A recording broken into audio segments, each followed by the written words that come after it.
সুজি কিনে কিনে খাচ্ছে 2 দিন ধরে, বুঝতে হবে 10 টাকার সুজি কিনে খাচ্ছে উনি 2 দিন ধরে। হচ্ছে কালকে নিজে নিজে হসপিটালে এসে ভর্তি হয়েছে এবং আজকে সকালবেলা হসপিটালের সামনে থেকে তাকে দেখলাম যে বসে আছে, তাকে নিয়ে আসলাম। সকালবেলা খাইনি, এখন 12টা বেজে গেছে, এখনো খাওয়া দাওয়া করিনি। সকালে টাকা নাই নাকি, তাকে খাওয়া দাওয়া করা দেওয়ার জন্য নিয়ে আসছি, এখন সে খাবে। বাসা থেকে মাটিভাঙা গ্রাম, কোয়ারা থানা, জেলা খুলনা। খুলনা জেলায় কবে আইছেন? যশোরে? তাছাড়া যশোরে 7-8 দিন আগে। কোথায় রয়েছেন? মুবারকপুর। মুবারকপুর? জিগিরগাছা। জিগরগাছা কে? অনেক কেউ নেই। তাহলে ওখানে কার কাছে ছিলেন? ওই মুবারকপুর আমি যেখানে কাজ করি, মশিয়ার কমিশনার, তারপর সাথী ডাক্তার পরীকে কাজ করতেলেন মানুষের। তা আমি কাজ করতে পারতাম তো, উঠতে আসতে পারতাম। আরে বুক উপরে ব্যথা করতো। আচ্ছা, ওই যে ডাক্তারের কাছে আইছেন, কালকে আইছেন হসপিটালে, কাজ কি কে আইছে সাথে? আমি একাই আইছেন? একা কিভাবে আসলেন? ওই জায়গা থেকে আইছে। তাই আইছেন? কি বলেছে ডাক্তার, কি বলেছে? ডাক্তার দেখতেছে। ভর্তি ছিলেন হসপিটালে? ওই ওষুধ কিনতে দিয়েছে, তাতে টাকা পারে কিনা পারতা করতে।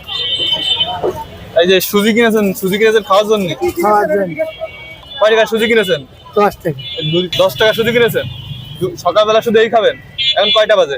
এখন বাজে 12টা বাজে দিয়েছে। সকালবেলা খাবার খাননি এখনো, তাহলে আপনার ওষুধ খাবেন কি? আর আপনি হচ্ছে সুস্থ হবেন কিভাবে বলেন তো? মরবানে টাকা নেই আপনার কাছে, খাবার দাবার খেতে পারেননি?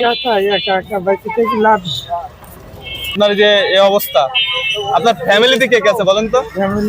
আপনার ছেলে মেয়ে এই বেশি টাকা বিয়ে করেননি? না, বিয়ে করেননি, চাচা এখনো পর্যন্ত বিয়ে করেনি।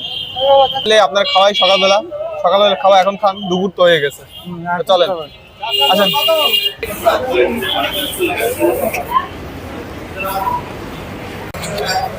বসেন, কি খাবেন বলেন? গোশ খান না? মুরগি খান না? গরু খান না? কি খান? হ্যাঁ, গোশ খাবেন না? গোশ খাবেন না কেন? গোশ খান না? কি খাবে তাই দেন, যা খাই তাই দেন। মাছ খাবেন? মাছ বলেন তো, মাছ কি? মাছ আছে, ইলিশ মাছ, ভেটকি মাছ, পাবদা মাছ। টাকা তো আমি দিচ্ছি, মন ভরে খান, কোনো সমস্যা নেই, আমি আছি। তাছাড়া কি অসহায় জীবনযাপন।